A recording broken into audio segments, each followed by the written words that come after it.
What's going on, fellas? This is Mike D, Mr. Double Down on You with another episode of Black Fathers Now.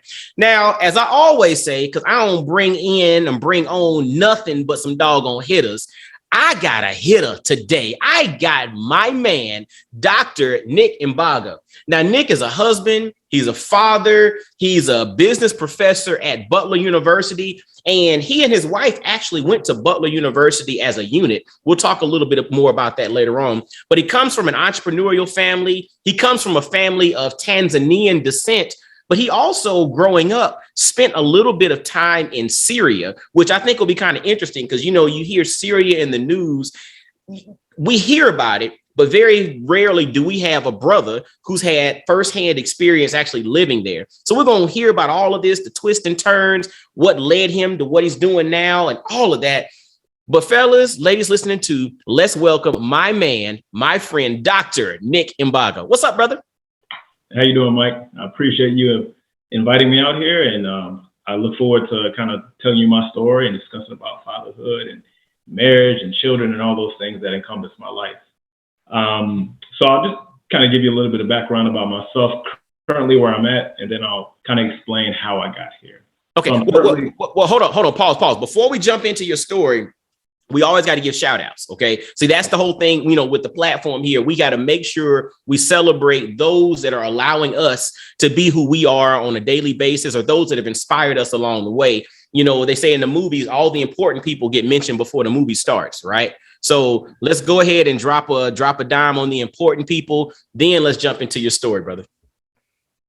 All right. So the important people, of course, spiritually, I start off with God because those blessings, without those blessings, I wouldn't be here.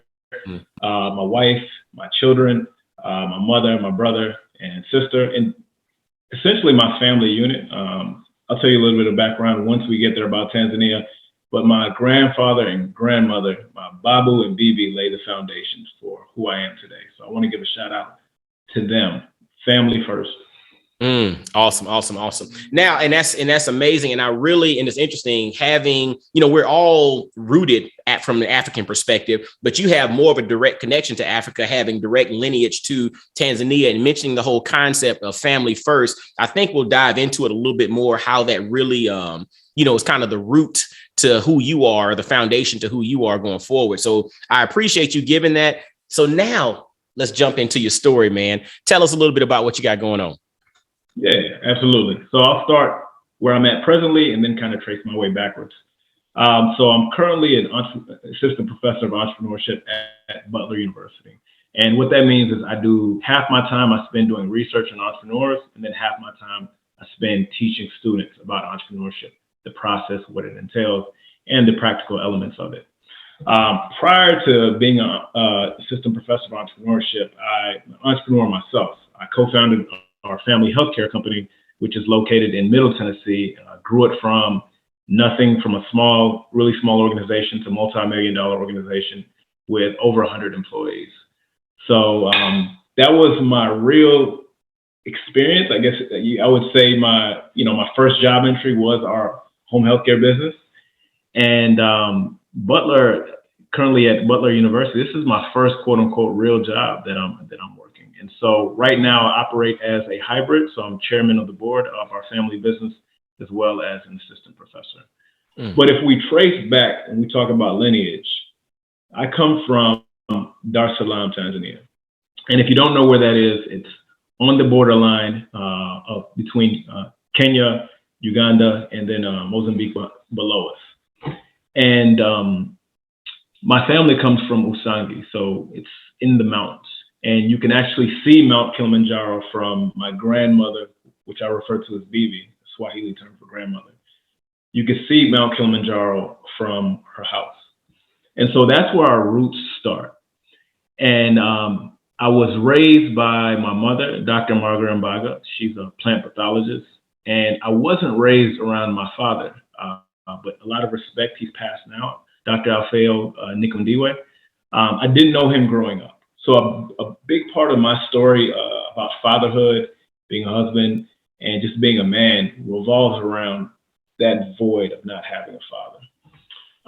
But I go back to the roots of Tanzania because that's really who I am. In the Tanzanian culture, it's really focused on family first. Everything's about the community. One, because of just resources, limited resources, you need those communal aspects just to survive. But two, it's just a way of culture. And I take those values with me throughout. So I lived in Tanzania until I was about 3. And then after I lived in Tanzania, we moved to the States. I lived in New York, lived in Nebraska for a little while. And I had a normal childhood. We low income, single mom. She didn't make much, but we relied on each other. I had my brother, my older sister. So I'm the youngest of the group, and we just relied on each other. And we moved around. We ended up moving to Aleppo, Syria, when I was around 7. And Aleppo and Syria was, I think, a life-changing moment for me. I just traveled to New Orleans a few days ago, and I was talking to a gentleman who was from Palestine, and we had a conversation about Islam and Christianity. And I think one of the perspectives that I took from living in Syria was that, look, I lived around a population where 99% were Muslims and practiced Islam faithfully, and you couldn't openly practice Christianity. And I'm a Christian, and I was raised Christian. My grandfather was actually a Muslim who converted to Christianity. Sorry, I'm kind of jumping around the story. No, it's good. This is cool. These are the family dynamics. So I have family still to this day that are Muslim, and I have family that are Christian. But this kind of gets into this point. So I'm in Syria, in a place where you can't openly practice Christianity, and Christianity is just not really recognized. I'm not going to say it's condemned, but it was illegal to practice it openly.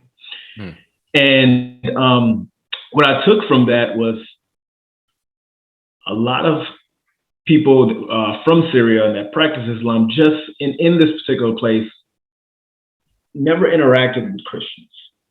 I see those same parallels in the United States, where you have a lot of folks who never really interacted with individuals who practice in groups that practice Islam. And both Islam and Christianity are beautiful faiths and religions. And you have good Christians and you have bad Christians. You have good Muslims and bad Muslims.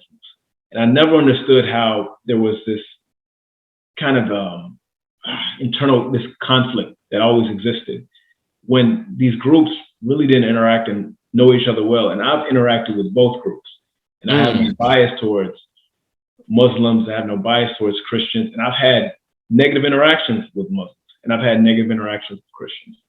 So I think that's one of the things that stuck with me from Syria, from like a value standpoint and a kind of a theoretical standpoint. Another standpoint was just the way of life. I went to an international school, so you basically had to be a very wealthy Syrian to go here, or your parents were expatriates living there and that worked for a research center, because my mom worked for a research center. So one of my classmates actually had a gold factory, like they manufactured gold. I'm serious. That's how rich these Syrians were. I had my brother, not mine, but my brother's classmate had his own jean line. You know how like Calvin Klein on everyone's jeans? He had his own jean line that everyone wore, and it was his name. Wow. So it was like these dynamics of these really wealthy Syrians, and then the rest of, similar to many developing countries, you have very rich. It's really dichotomous. You have very well-to-do and economically advantaged, and then you have those who are disadvantaged. There's no really middle class. And so I think about those aspects of life, and it's going to the Citadel, experiencing just a whole different country, a whole different culture. It's allowed me to be flexible and adapt. And so that kind of moves me forward. Go ahead, Mike. No, I was going to say, it's so interesting, the experience on the poles, or the experience in the extreme, so to speak, give you the ability to navigate and adapt no matter the circumstance or the situation or the environment. And I think, to your point, it goes back to what you mentioned before, the lack of tolerance or the lack of connectivity between individuals is because we've not stepped outside of our box to interact with somebody on the other side of the coin, politically, religiously, from the standpoint of gender, from the standpoint of race, from sexual orientation, whatever, we have our thoughts. And it's interesting. There's this always this premise of they say, right? Well, they say that you need to do this. They say you need to go here. But very few people take a step back and ask, well, who is they, right? Where does they come from? Who created they? And a lot of times they comes from somebody basically saying something based off of someone else's perspective, not based on their own experience. The moment that you experience it is the moment that you come to realize that they, air quotes, has a name. And you can put a name to they, then you can develop some level of understanding, but then you can also find a through line of connectivity, and you can see humanity in this person who might be totally different from you. I also want to throw in it. I want you to expound on this a little bit. You being from Tanzania, my wife and I visited Tanzania in 2016, and it was such an interesting perspective, right? Because you said you're from Dar es Salaam. We spent time in Dar es Salaam. We went to the Morogoro region, went on safari, but then we went to Zanzibar, which was interesting.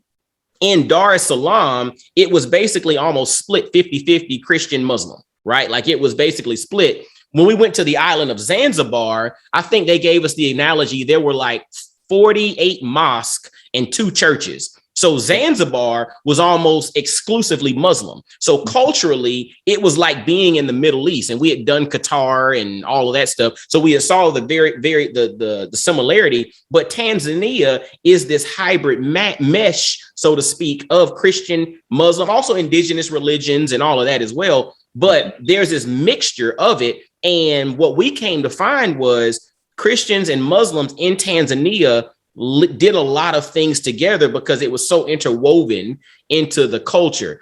Talk to us a little bit about if that had any level of, because you mentioned your family as well. Did that have any level of influence in, your perspective on some of this? That's a really good question. A fascinating insight. I haven't thought about whether, as I reflect on it kind of now, how has it affected my life and my thinking and my values? In general, I think, going back to that point of looking at people in a humane way, being adaptable and flexible. So we recently went to Zanzibar for the first time. So I've never been there. And so my wife went there, and my wife's American. Mm-hmm. And when we went to Zanzibar, we're like, all right, look, can't wear the same shorts you were wearing in Da. It's just yes, works that way. Uh-huh. You have to, and of course, she's true American. She's like, why can't I wear what I want? She of course respected the culture and understood, but it was this, this idea of independent thinking and living out your own ideals that she kind of struggled with. And I think in many ways, I think when it gets back to your point, how has it helped in terms of me is understanding that I have my own values, but there are other values that I have to respect. Because they have their own way of living. They have their own way of seeing the world. And if we take the Zanzibar example, you think about Islam as a fairly strict and disciplined religion and in a way of being, where you pray 5 times a day, because living in Syria out here, the mosque, every morning, people celebrated Ramadan. You couldn't get any food. You couldn't go to the market because everything was closed. And so part of managing kind of these two worlds is just being able to respect others' cultures and values and seeing that it's not that my views of the world are right or wrong. It's just my experiences, my perspective. And it's cause and effect. If I live this way, these are the outcomes that can come out of it. And I think you have that same way with other cultures, that if countries and different people live a certain ways, there's certain outcomes. There are these causal effects. So I try to look at it in that way, but in a way of respecting other people's culture. And even if the boundaries are a lot more refined than the boundaries of how I see the world.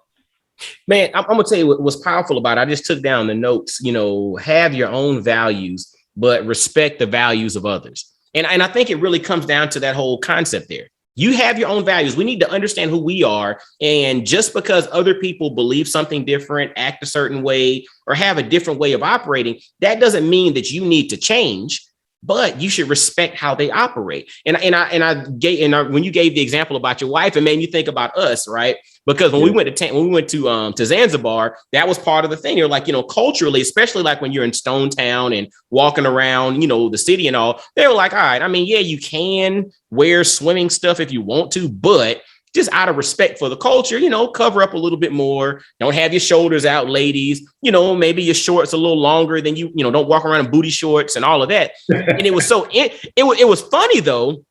We respected that. But then we noticed there were others that totally disregarded that and were just like, I don't care. They're going to walk around in their bikini top and their booty shorts, even though culturally that's not norm to Zanzibar. And so to that point, you have to, and to me, that showed kind of a lack of respect for the values of the place that you're going to visit.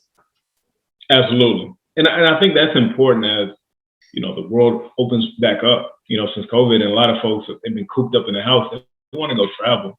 Mm-hmm. But like you said, you got to respect that culture, and it's happening. Like you watch the news, you see it in Saudi Arabia, how you have these new leadership that's really pushing kind of these Western ideals. And I think those ideals can be really progressive for a country. But, anytime there's change, there's going to be some sort of a resistance. There's inertia involved in the process. But you got to, as a foreign or an alien going into a certain space, just like you like people to come to the United States and different areas where you come from and respect your values. When someone walks in your home, if you have a rule, no shoes on, mm-hmm. You want folks to respect, those values. And I think we should carry those same ideals as we move forward. And I think a lot of that comes back to those values of my way of seeing the world is the best way, right? It's the most optimal way of seeing the world. Mm. And I don't necessarily agree with that kind of stance. I think, if we look at it time and historically, and we look at things through a linear lens, you realize that ideals and values shift. Yes. But they're core principles that always remain. And those values are the ones that I try to hold on to. Family. So family is the nucleus. Like there's no progression without progression of the family. So you can never compromise that nucleus. Now, the boundaries of what family means can change. We have unorthodox families these days. But as long as you're operating in love, operating in a place of commitment to your lineage and whatever that may mean, it doesn't mean genetic lineage. It can mean value lineage, cultural lineage. As long as you're committed to that, then you're living up to the ideals of this idea of family unity. Mm. So, a kind of long-winded way of saying that respect other people's culture, but again, be in tune with yours. But you got to be in tune with your culture, not what other people tell you it should be. You have, I think that's when we'll go into this discussion about manhood and fatherhood. That's the internal struggle. You have external forces saying that you should be this way, but you have your own values, your own internal beliefs that you should operate in a certain way. I think that's where some of that tension comes in. It's interesting as you say that, because I mean, when you think about, again, like the way that I view my life is, I have like some non-negotiables, right? My focus or priorities in life. And for me, it's my faith, so is God. Then is being the husband my wife needs in every capacity, but then also being the father my children need in every capacity. And there are basically sub, groups under each one of those categories, because, whatever they need, I need to be that. So I need to be healthy. I need to be supportive at times. I need to be a disciplinarian with my kids at times. I need to be loving and just not talking, listening with my wife sometimes. I need to be one that brings solutions to the table at times. Whatever it is, I need to be that. And those are priorities for me. So no matter what the opportunity, situation, or circumstance, if they come in to disrupt one of those three, it's a no-go for me, because those are non-negotiables. But on the flip side, I can also respect someone else who has a different hierarchical order of their own priorities. They might not value their spiritual growth. They might not value family on the same level that I do. Not to say that that's going to change how I operate, but I can respect who they are as long as they're, treating everybody well and everything. I have to understand that in different places, there are different value systems, or different families have different value systems. And I like what you mentioned the whole concept of the family unit, but that family unit, it gets defined differently as we evolve, right? And basically, when I look at it, the family unit is just basically a structure rooted in love, whatever that is. And so however you define it, again, is rooted in love. And I think that's where, and we have to be open to that. And again, I have my personal definition of what we strive for, what we push, what we promote within our family, but then we also respect the viewpoints, perspectives of others, especially if that unit is rooted in love. And so to that point, and again, it's challenging, right? Because we get indoctrinated on different levels with different perspectives and what you need to be doing and how you need to be doing it. That's why it's so important to really establish your own personal value system. You got to have that, right? But you have to respect other people's value system. But then the flip side is they need to respect yours as well. And see, that's this back and forth that we sometimes miss the boat on. Absolutely. I'd agree with you 100% on that. I think, let me add on to that. I think one of the challenges that, you kind of hitting at is that identifying your value system. Yes. That's where I think the struggle comes in, because it's like, where do we get that from? Where is this coming from? For some folks, it comes strictly from a lineage that was taught to them. That was taught to them and was passed down through, just conversation and through living and experiencing life with your particular set of parents. For some folks, it comes through Holy Scriptures, whatever that may be, whether it's the Quran, whether it's the Bible, whether it's from Hindu texts, Buddhist texts, wherever it may come from, or, Confucian, these sorts of practices. And then a lot of it, I think nowadays really comes from external media. Really, I think that's driving a lot of the conversation around family. I think there's pros from that and there's cons from that. The pros is that I think the media has done a good job of extending the concept of this definition of how we define family. And they've done it in a way that makes folks who've been historically felt left out of how you can live a family, they're now being included in the conversation, which I think is super important. But at the same time, you have to keep your ideals. So how do you manage the tension of, look, the world's evolving, we're changing, the way we see things have vastly shifted in the past 30 years. But at the same time, there's ideals that you hold true as factually can be. And they may not reconcile with some of these ideals. But I think, again, it's understanding your standpoint, and I can only speak from my perspective. But for me, it's understanding my standpoint and understanding yours. And respecting yours, but also, again, respecting my boundaries and kind of how I see family, how I see the world, and what I think of as progress.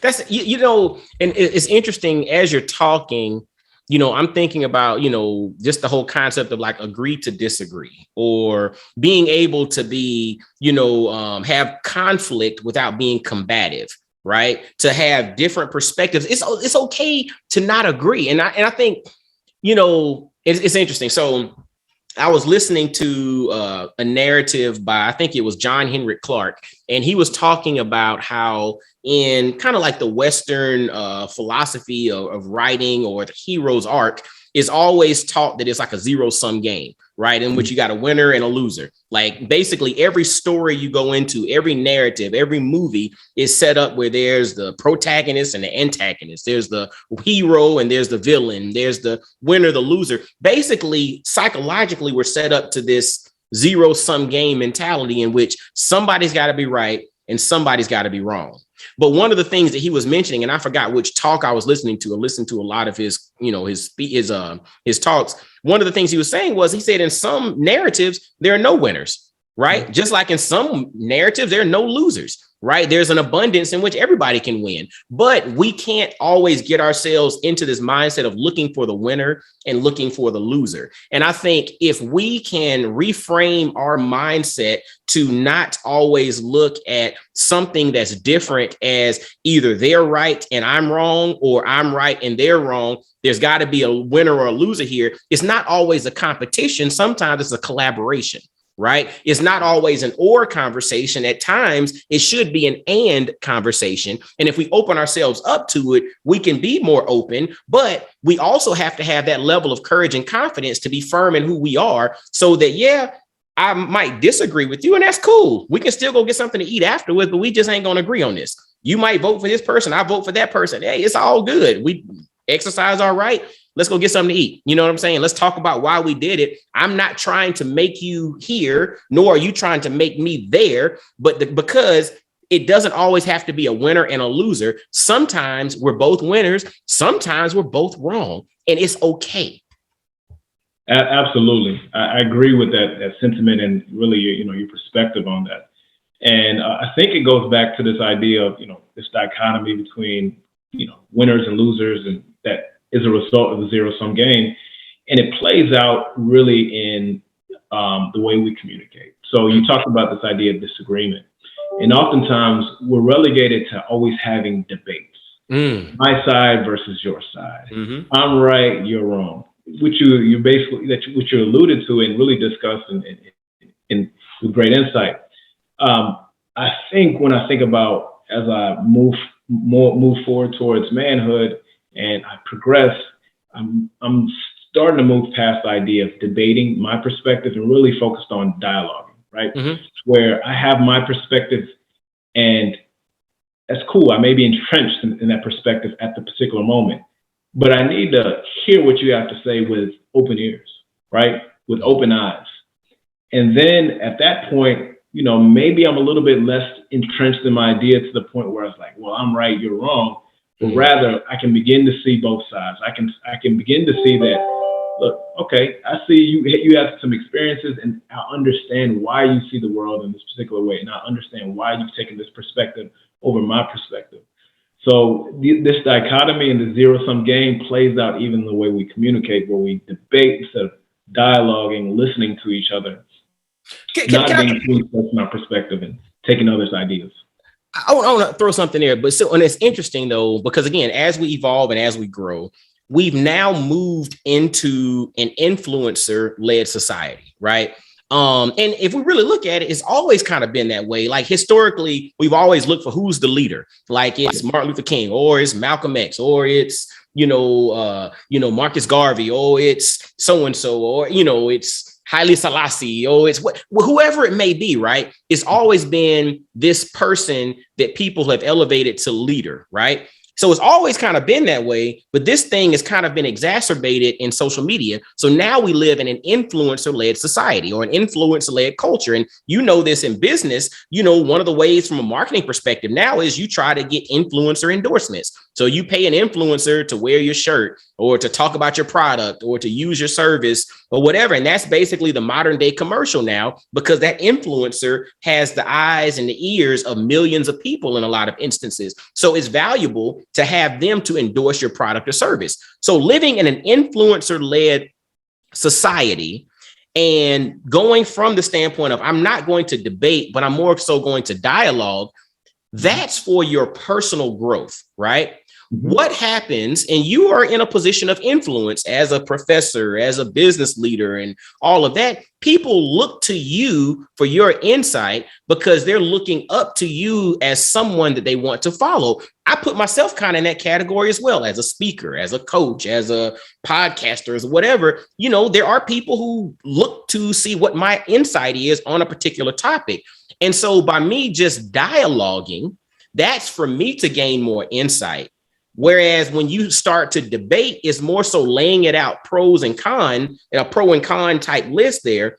And that's for those that are watching to help inform their decision. And so this is probably more for like those in leadership capacities, because again, dialogue is best for you to grow. But when you got people watching you and they're looking to make a decision themselves, they kind of need a little bit of debate here so that they can kind of lay it out, because they're looking to you as that influential figure that they are looking to follow, right or wrong. That's just the nature of how we live. How do we come to grips with that as well? Oh, that's a challenge. That's a great question, and I think a challenging question. The channels of media have been democratized or open, right? And so I think there's a couple of things that could be problematic with kind of. Now, I want to be careful about how I go into this kind of my statement. Okay. So there's influence. I think I want to take two things. You can take the analogy of influencers in the past versus the influencers now. And I think the difference between influencers in the past is that the ability to get in front of masses was a lot more challenging, right? Mm-hmm. Just because the lines of communication, the technology wasn't available. Mm-hmm. So the folks that you mentioned, Malcolm X, you mentioned Martin Luther King, Marcus Garvey, the people who ended up, Rosa Parks, whoever you want to, put out there, the people who ended up on top and who ended up influencing people really spoke on behalf of the people, right? And it took a tremendous amount of courage to step up for them to orientate themselves in a way that others could stand behind them and follow their lead. So I think that idea of courage and speaking on behalf of the people was a critical element that was required for influencers in the past. Today, it's a little bit different because of the advent of social media, the advent of technology where you can have bots that can really ramp up your followers, because you can use, dynamic dialogue or dynamic content, and you can use sensationalism and really media tactics to gain influence. It's a little bit different because you have some influencers that I believe fall into the category. They're really pushing ideals and movement. You see some of that with BLM and how that came about, speaking on behalf of the people. Whether you agree with it or not, that's how a lot of people felt. And so there's something intrinsic about it that, folks follow and get behind movements and influencers like that. Now, as we move and we progress forward to this idea of debates between, say, this value system set and versus another value system set, and we can just use example. Let's just take, was it Candace Owens, who has a controversial kind of media personnel and has a certain perspective on Black conservatism versus Mark Lamont Hill, who takes a very far left perspective on how we should be progressing and advancing as a unit. We're just going to use Black people because that's what they focus on. And so I don't see as much, and this is where I want to be very careful. I don't see that. I see both perspectives. And the debates that they put on TV and they put on YouTube and online on social media, in many ways, are to drum up, push different agendas. Absolutely. Some of those agendas are personal, like, hey, I want to raise my own influence up, on both sides, whether it's Mark Lamont Hill or whether it's Candace Owens. They both want to raise their ability to influence others. And so is it speaking on behalf of the people? I'm not quite sure. And so there's a bit of trust that I don't feel, and this is me personally, in these sorts of debates. It would be better, I think, if they dialogued, because there's things that even Candace, even though she's super controversial, there's things that she said that I can understand. And those the idea of the family unit, that having a family structure. How she defines it, I may not always agree with, but the idea of family is important. And there's ideals of Mark Lamont Hill, and I'm just using this debate as an example because it was popular, in terms of progressing, having an inclusive society that's super important, that I think is necessary for the advancement of this country, the advancement of the world. And so I think that these debates, there's things that you can pick out of both, and I think that's what folks need to hear. But oftentimes, these debates are created too polarized, to create dichotomies. The intention. That's where that's the challenge I have, because again, you have our own bias we have our, our bias in terms of the way we see the world. We're going to be more biased towards looking for information that validates how we see the world instead of changing. Because, resistance is just something that change is something that humans, we just have evolved to have difficulty doing. That's right. And it takes more energy to change. It takes everything, more cognitive energy, more physical energy, all these sorts of things. And, we evolved to be as efficient as possible. And I'm a roundabout way of saying this. I think these conversations, even if it's social media influencers, could really benefit from having more dialogue and debate. Maybe you have elements of debate, but at the end, you need to come together and come to terms in terms of, all right, if we take ideas from this side, we take ideas from that side, make the most sense to move forward and give individuals kind of insight on how they could live their life. Because a lot of times when individuals are online, they're searching, they're looking for something, they're looking for answers. Yeah, and I'm gonna tell you what's interesting. As you were talking, I thought about the concept of a Venn diagram, right? Yeah. And so for those that don't know, a Venn diagram is basically like three circles, but then the three circles overlap at one point on each three of them. On each three overlap at one point with each other. So therefore, you have one spot where all three circles basically align.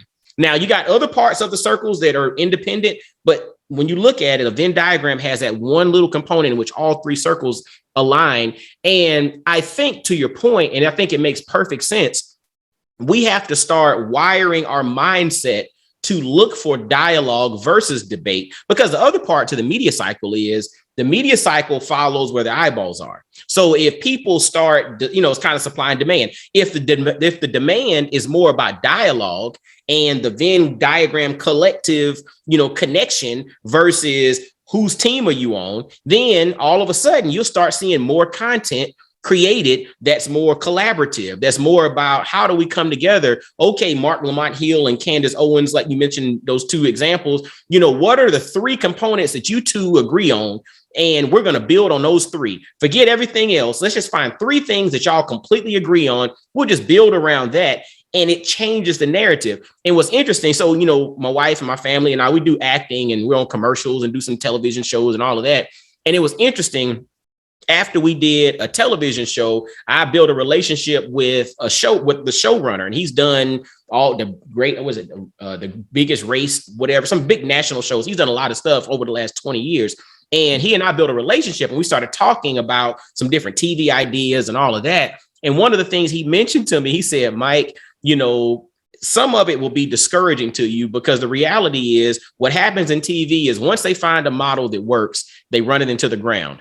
And I didn't pay attention to it until I started looking. If you look at television and you look at cooking shows, every cooking show is a competition show. It's kind of like Chopped or some variation of some cooking competition show. And if you look, every channel, every new cooking show is something like that. You look at it started with American Idol, but then you started with every other competition type show with singing, or then you got the dancing, and then you got the whatever, but it's the same model that they found that generates eyeballs. So they just copy and paste and run it into the ground. And that's because the demand is there. So if we help to do our part to, and you're in the space of a university setting, start to infuse the mindset, or help to influence the mindset of the young folks to desire dialogue versus debate, then slowly but surely we start to push the needle in the right direction. And eventually the content's going to have to follow suit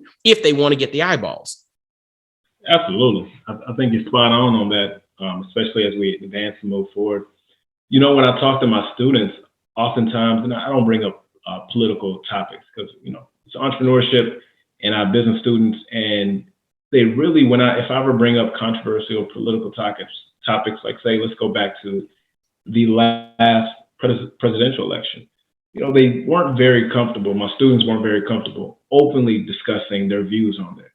And when they did discuss their views on kind of the politics of it, they oftentimes, in many ways, were hesitant to discuss, because one, they felt like they didn't understand the topics really well, and why there was so much disagreement across the aisles. But also, too, they thought it was, inefficient. It was a waste of time, kind of these two groups arguing over what. So I think that, with Gen Zers, really late millennials, I think they have the aptitude and the appetite for dialogue more than us. But it's funny that you talk about the food show having competition. I thought about sports having competition, American Idol, these music shows having competition, and it goes back to this zero-sum game, like you talked about, this winners, losers. And the question I think about is, are we kind of hardwired to want to see those type of things? Because they're not forcing us to watch this content. I know they're creating the programming, but it's us who's kind of watching it. And like you said, if we change the way the things that we think about and the way that we see the world, they're going to have to change and adapt the content. Because there's so many options now, like Netflix, like Hulu. There's a lot of different options I can watch. My kids don't even watch cable. All they watch is YouTube, or they're playing. We have a Nintendo Switch. They don't even play the Switch. They just play Roblox. Like they're different.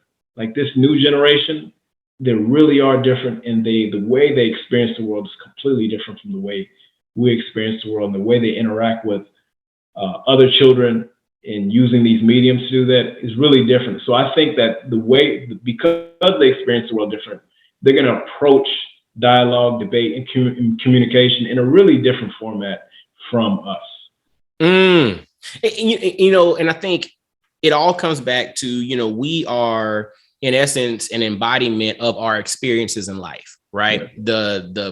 Our family, we got epigenetics. So you got the environmental factors which influence how our genes express themselves. But then we have the gene lineage that comes through. So we got things, and it's interesting when you hear about it, and people think it's kind of woo-woo, but when you stop and you think about like how you feel like you experienced something that happened like generations ago, there is some connectivity to that in regards to you have genetic lineage to some of these things. Like you hear the concept of trauma getting passed down from generation to generation. I think they studied, I believe it was people of Jewish descent, like post-Holocaust, how that trauma gets passed down. The same thing with those of African-American descent who are descendants of those that were enslaved. That trauma gets passed down from a genetic perspective, but then our current environmental factors, but then our experiences, all of these things is like a soup that gets mixed in together to, that you make in soup and all of that. And, you from Tanzania, so you have some chapati on the side or some ugali,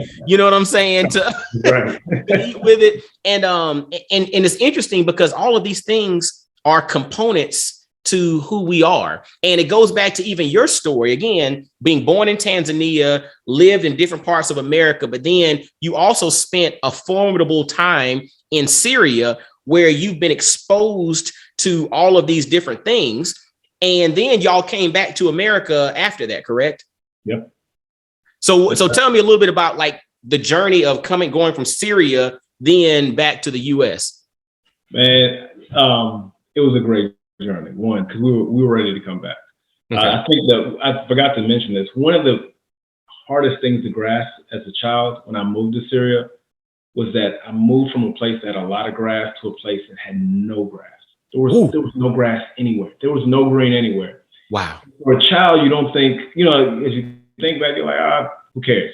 But as a child, playing in the yard is everything. If you got a yard, folks who grew up in the concrete jungle in the city, but if you grew up with a backyard, with trees in the neighborhood, or, in the field where you play baseball, you play football, that's everything. And so I think the thing about traveling from the United States to Syria and then traveling back was I was forced to adapt. It wasn't like I didn't have a choice. Like, you move into these situations where you have to learn the language. You have to learn the customs.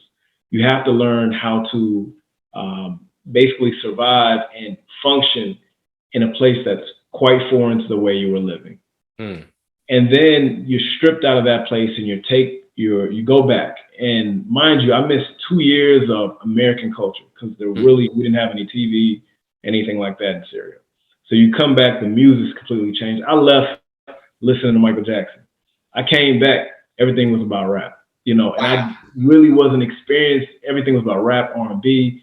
and TLC comes out, So For Real, like Tupac's out, really those cultural shifts. So for me, it's like, as I'm already foreign born, so I'm African. And before now, there was, in the US, there was less of this embodiment of, we're African, we come from our people, we don't love our heritage, because of course we were taught, and when I say we, I'm speaking on both African and African American experiences, because I'm born African, but I was raised American. Most of my friends are Black Americans, so I was raised, and my best friends, all my fraternity brothers, all were Black Americans. So I was raised traditional African, but also, you're raised by somebody else's mama, you're raised by somebody else's auntie, and so I have those experiences as well. But we're taught to not be in tune with our African culture, especially back in the 90s, right? I come back, and I feel foreign in multiple ways. I feel foreign in terms of, I'm not in touch culturally, and I'm foreign, I'm African. And so it's part of that is adjusting to American culture, finding friends that kind of value what you value, but at the same time that give you insight on what is cool, what's not cool, what's in, what's not in. And you just observe and you adapt. So I think the benefit of moving around internationally and domestically in the US, moving from the South to the East Coast to the Midwest, which have different cultural systems, is that you are forced to adapt. And I think that's a good thing. It's not comfortable at the time. But now, Mike, if I got to get up and leave, you're good. My kids are good in that way too, because we've moved around a lot too with them. But we're good because I've grew up, and my wife too, she's a military brat, right? She grew up moving around domestically. She hasn't lived internationally, but we can adapt. And I think that's one of the most important things that, I took from moving back from Syria to the United States, was this further entrenched my ability to adapt. And I recognize that now, as I look back and reflect, it was a positive, even though it didn't feel that way at the time.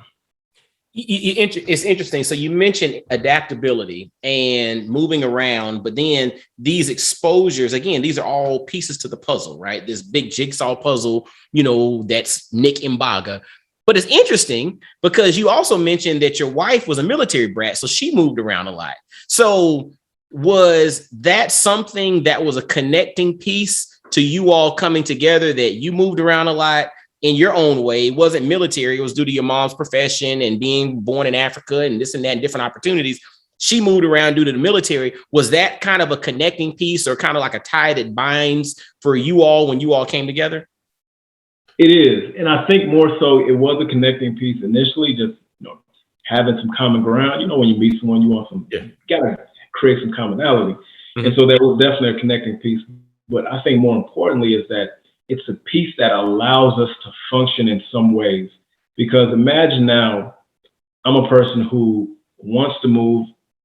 I don't want to be settled in a situation. And she's a person who's lived in one area her whole entire life. And I'm like, all right, here's a job opportunity. We're going to get up and move. There's going to be some conflict there just because of how we've experienced the world and how we see it. And so I think it's her having the flexibility and ability to adapt and just get up on the fly, gives us, really meets my criteria and matches what I need, because career-wise or personal-wise, there may be times when you just got to get up and go, and you got to find different opportunities. And my kids are the same way. They're ready to go. My daughter, I can't remember what week, I think we found out that she went to like 4 different schools in 3 years. And That's not like a proud parent moment, but it was just the reality of what we faced. When we were in grad school, we moved a few times trying to find grad school, you don't earn much. So you're trying to make ends meet. And what comes with that is, as you move, school districts change. You move from Middle Tennessee to East Tennessee to Knoxville, schools change. And then we found this daycare, and then that changed. And then we found another school, and that changed. So we moved a lot. And then we moved to Indianapolis, and that changed. But what comes out of it is that, we talked to her and say, hey, if we got to move, how would you feel about it? She's like, I'm good. We could do that. Son, same way. Wow. Dude, I'm gonna tell you what's so powerful about that. And it goes back to what you mentioned earlier about have your own values, but then respect the values of others, right? And what's so interesting, because I've interviewed numerous, brothers who lived a kind of almost like a nomad life. It's like they moved around 10 different times growing up and lived in this city, this country, this whatever. And that was a part of their upbringing. On the flip side, there are some people, to your point, they were born, raised, went to college, got married, raising their kids all in one city. Like they've literally maybe gone on vacation, but outside of that, they've never lived anywhere else. And from the standpoint of having aligned values, it's interesting as you establish who you are, you understand what's important to who you are. And again, I reference this joint all the time. I need to get some stock in Coelho's The Alchemist. But as you start pursuing your personal legend, he states that the universe conspires to help you along on your journey. And I think pursuing your personal legend sometimes is the establishment of your value system. Because as you establish your value system, you establish your core principles and you start living your life according to that. What ends up happening is you start to align with individuals who, if they don't share your same value system, they at least respect your value system so that you can then continue to walk in the direction, honoring the things that are important to who you are. Yeah, absolutely. It's interesting, man. It makes your perspective on aligning with a person who matches your value system is super important. And I think this is a real conversation about brothers and their life and their family. I think one thing that my best friend we've talked about, I'm gonna attribute this quote to him. He talked about marriage, and he recently got married a few years ago. And he had this quote that, the person you marry isn't the person that you live with or you grow to live with.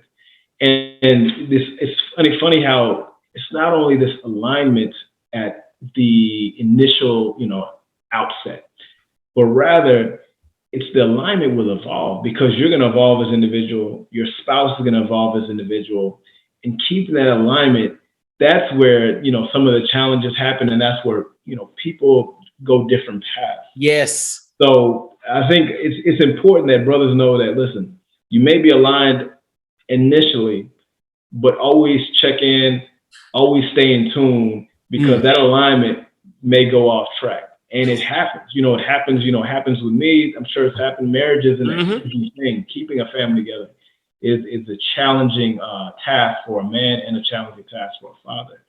And so, but you always got to keep that alignment in order, or at least have that conversation and communication about, all right, okay, we're seeing things kind of differently. How do we keep this thing together? Dude, I'm gonna tell you, like, before or right when I got married, I had a mentor. It's an organization I used to work for. It's a brother that was a mentor of mine for years. I asked him, I was like, dude, give me some words of advice regarding marriage and this and that. And what was challenging about his circumstance was this was a brother who was high up in a major Fortune 100 organization, doing the doggone thing, lived on a golf course, money, traveling around, doing his thing. And his kids, I think both of his kids ended up going like Ivy League. And I mean, just this brother was doing the doggone thing. But after like 25 years of marriage, he and his wife ended up getting a divorce. And he was just like everything. I mean, dude, from a stuff perspective, from a success perspective, everything was lined up. Like he had it. Like if you thought about it, he had it. He had done it. But he and his wife ended up getting a divorce after like 20 some odd years of marriage. And it was basically the whole notion of, he said, dude, I mean, when the kids got out the house, we basically woke up one day and were like, I don't know who this person is laying next to me. So he said, and he was tears in his eyes and everything when he was talking to me. He said, Mike, one piece of advice that I want to give to you as a new husband is every so often, make sure you reintroduce yourself to your wife. Because, dude, the dude that you are at 29 getting married is not going to be the same guy that you're going to be at 35, the same guy at 40, or the same guy at 50 when y'all have old teenagers about to head off to college. And the thing is, she's not going to be the same person either. That same person that you met when she was 25 and y'all were, doing your thing as, young 20 somethings and whatever. It's not going to be the same thing when she's 40 and y'all got 10-year-old and an 8-year-old, or it's not going to be the same thing when she's 50 and y'all got a 20-year-old and an 18-year-old, whatever it may be. It's not going to be the same. So you have to periodically reintroduce yourself to your wife, but then also encourage her to reintroduce herself to you. And it goes back to what you were mentioning, the alignment, because it's not about that person who's perfect for you right now. It's that person who you're willing to grow with. Right. Mm-hmm. And if we're willing, and brothers, I hope y'all are paying attention to this because it's so important in regards to relationships. You know, people talk about the most important decisions you'll make. The most important decision you'll make outside of like your spiritual, you know, growth and development and all, and your spiritual decision, the most important decision you're going to make is who you decide to align with. Because I mean, that in itself is going to influence everything. Who you decide to have children with, who you decide to build a family with, who you decide to spend the rest of your life with. That's going to be extremely important. And you have to think about it from the standpoint of who am I willing to grow with? Who am I willing to change with? Who am I willing to go through the ups and downs, the twists and turns with? Because it ain't going to always be perfect, right? But who am I willing to basically, let me say that ride or die, who am I willing to be that ride or die with? We got to be mindful of that because dude, yeah, you dropped the bar there. That whole alignment, and as we go forward, it's extremely important. Absolutely, absolutely. I think that's something that you learn as you've been with someone for a long time. You gain experiences, and I think this ties into this idea of kind of manhood and fatherhood, because I think that comes out of it. One, like you said, who you married to is correlated with all sorts of outcomes: children, your success professionally, your happiness individually, the success of your children, the success of your family, not only your nucleus family, but your former nucleus family with your parents, brothers, sisters, all those things.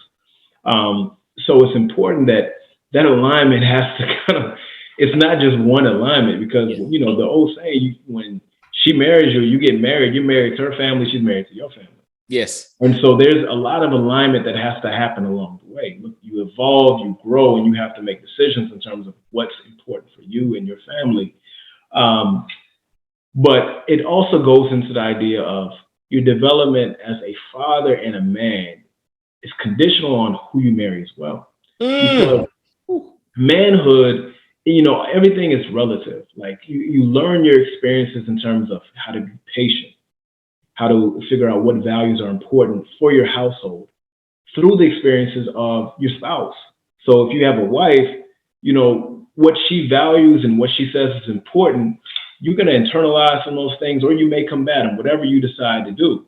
But it's going to shape how you view yourself as a man. It's going to shape how you view family. It's going to shape how you view childbearing and child raising. And so, to your point, Mike, which is a super critical point, choosing your spouse is fundamentally probably the most important decision you can make outside of your spiritual guidelines or the value systems that you hold. You don't choose who your parents are. You just happen to you come out and that's who you're born. If you're born poor, that's just what it is. If you're born to a rich family, if you're born white, if you're born black, that's what you didn't have a choice in that. From a biological standpoint. Some people get into spiritual things and say, oh, my soul chose this person. Let's put that to the side, the biological. So you're choosing your spouse, and that's your choice. And that's the first step, one of the first major decisions as a man that you have to make. And so you have to choose wisely, because it is going to shape who you become as a man. And Mike, I know you can speak to it, your experiences. I've talked to you enough times that you've learned a lot from your wife in terms of what it means to be a man, not only from her perspective, but from you reflecting on things. Hold on, you froze up. You froze up a little bit, brother. Hold on. So can you hear me now? Yeah, I can hear you now. Okay, go ahead. Because I know you were dropping a bar. Keep on. So saying that, Mike, even from your perspective, we've had conversations about fatherhood, about manhood, about this commitment to marriage and the family unit, and you learn a lot about what it means to be a man, not just from her telling you a man needs to be this, a man needs to be that, and from her experiences, but rather you being reflective in the relationship. In your relationship, not only with your children, but your family, with your wife, with your other family members. As you reflect back, you realize, okay, maybe I didn't approach this the right way. Maybe I didn't communicate this very clearly. All those aspects and those experiences teach you what it is to be a man, because I thought about when we're coming on, before coming on the show, I was like, well, Nick, how do you define fatherhood? How do you define manhood? And I was like, it's very complex terms, and in many ways, I think it's fatherhood and manhood is not only a process that you're always evolving, you're always growing into, but it's a way of living. Mm. The idea of principles and values. It's a way of being, and it's embedded in your identity, in all the identities. I'm a son, I'm a brother, I'm a father, I'm a husband. I'm good to one person, I'm bad to another person because that's my life experiences. But you can only understand your life by taking into account what you hear from others, or what your wife may tell you, or whatever your spouse may tell you, could be your husband, whatever it is, whatever they tell you, and then reflecting on those experiences and learning from them. Reflecting and learning, but you have to be intentional about reflecting and learning, and be open to what you hear and take the feedback. Don't get super sensitive about it. Make the necessary adjustments and keep it moving. Because if you keep the big picture in mind of, look, we're trying to grow together. We're trying to make this thing aligned so that we can have some synergy in what we do. We want the sum to be greater than the parts. Then, man, we literally just continue to move forward, but we have to be intentional and open about doing that. And so, man, as we kind of bring this thing full circle, man, like you mentioned, you're the chairman of the board of the home healthcare company in Middle Tennessee, as well as you're a professor at Butler University teaching entrepreneurship. You're born in Tanzania, you lived in Syria, y'all bounced all around. Y'all done successful things in business. You got a beautiful wife and kids. Y'all have moved around with that professionally, and y'all are just doing the doggone thing. How have all of these experiences come full circle to impact you as a father and as a husband? And then talk to us a little bit about what you have going forward. Absolutely. So I think a lot of times we like to show the highlight reels. Boom, hitting the shot, catching a touchdown. And, they don't, what I love is that I'm a huge boxing fan. I used to do amateur boxing. And actually, I fought Caleb Plant in the amateurs, who just fought Canelo not too long ago. Sorry. I know it's a tangent, but I'm going to use it. Boxing is a great analogy that I use in all aspects of my life.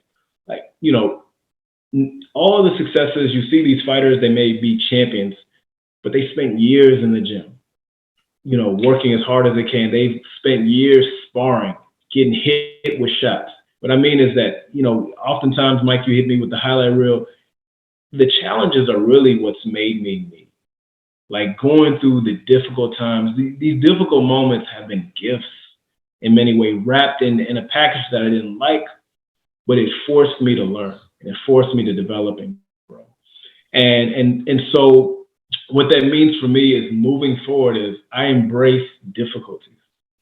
I embrace that life will throw things my way, and I'll have to bob and weave. We'll use a boxing analogy. I have to bob and weave. Sometimes I'm going to get punched in the mouth. And I just have to know that with my value system, with my family behind me, my children, my wife, my brothers, my sisters, my mother, my whole unit, that whole community, friends and family, people like you, Mike, that have supported me. With those folks, I can take the punch. Can't do it alone. And of course, God guiding me, I can take the punch. And it's through taking the punch that I grow, it gets calcified. It grows tougher and tougher. And sometimes you got to take breaks.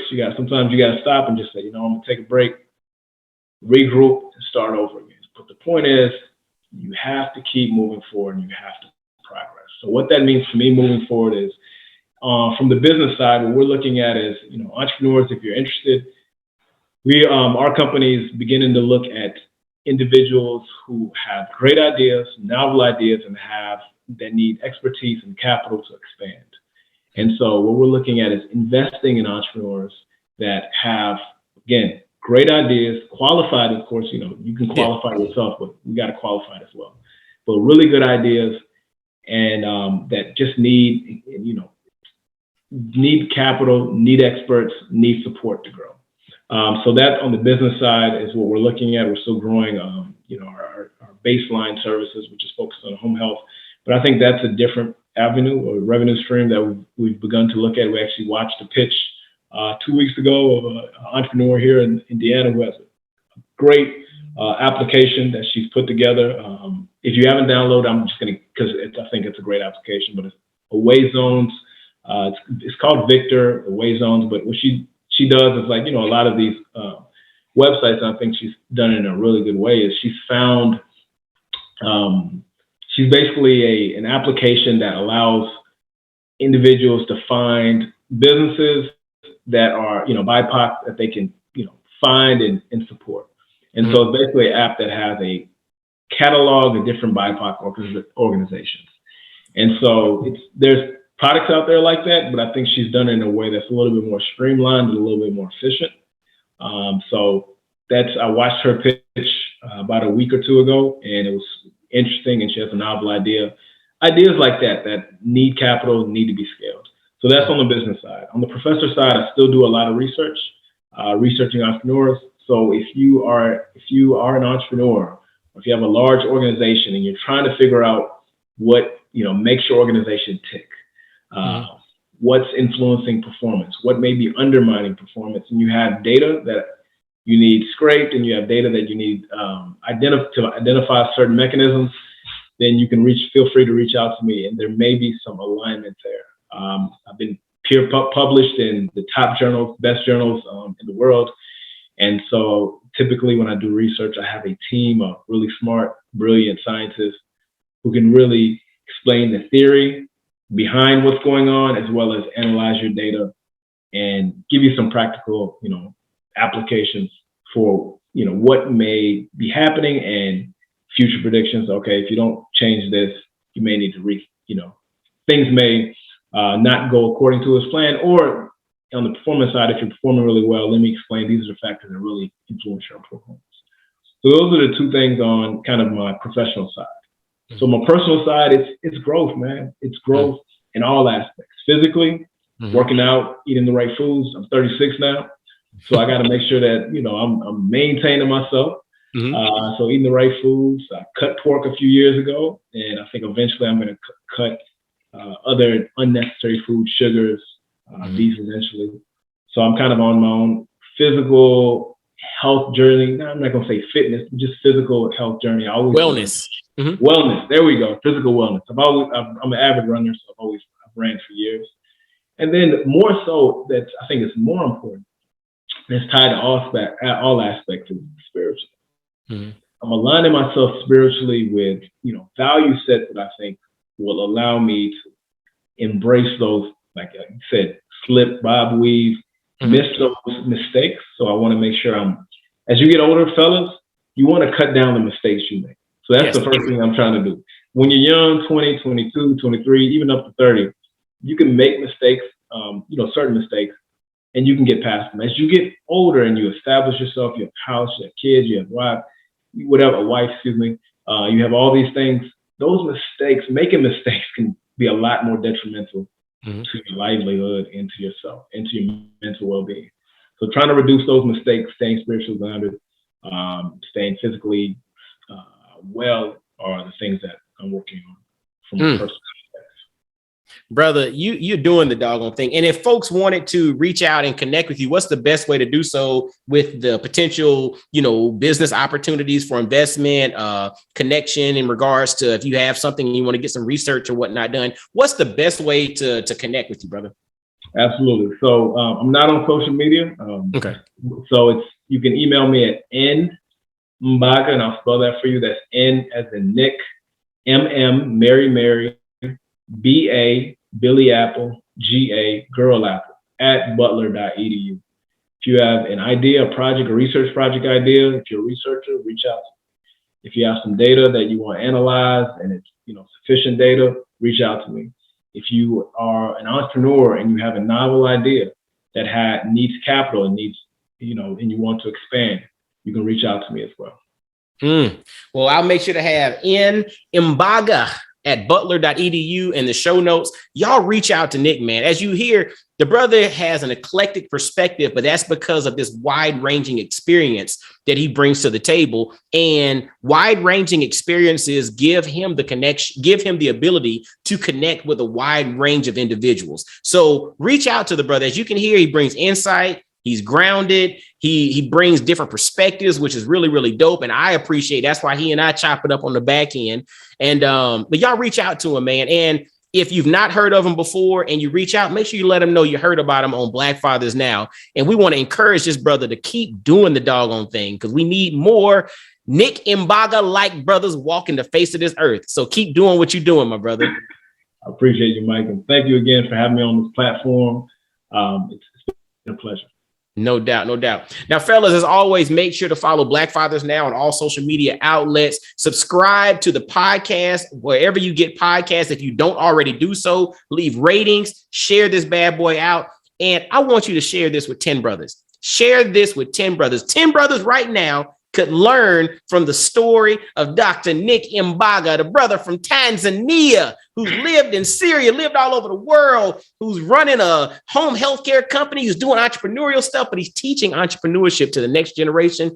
Yeah, they need to hear about this. Share this thing out with 10 brothers. And until next time, fellas, ladies listening to, y'all be blessed, well, and wise. And I'll holler at you. Peace.